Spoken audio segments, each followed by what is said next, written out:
اللہ کے نام سے شروع جو بڑا مہربان نہایت رحم فرمانے والا ہے۔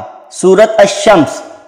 سورج کی قسم اور اس کی روشنی کی قسم اور چاند کی قسم جب وہ سورج کی پیروی کرے، اور دن کی قسم جب وہ سورج کو ظاہر کرے، اور رات کی قسم جب وہ سورج کو ڈھانپ لے، اور آسمان کی قسم اور اس قوت کی قسم جس نے اسے تعمیر کیا، اور زمین کی قسم اور اس قوت کی قسم جو اسے لے گئی، اور انسانی جان کی قسم اور اس سے ہمہ پہلو توازن اور درستگی دینے والے کی قسم۔ پھر اس نے اسے اس کی بدکاری اور پرہیزگاری کی تمیز سمجھا دی۔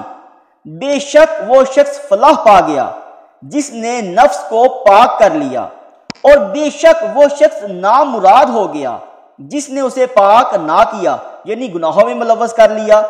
سمود نے اپنی سرکشی کے باعث اپنے پیغمبر صالح کو جھٹلایا، جبکہ ان میں سے ایک بڑا بدبخت اٹھا۔ ان سے اللہ کے رسول نے فرمایا، اللہ کی اس اونٹنی اور اس کو پانی پلانے والے دن کی حفاظت کرنا۔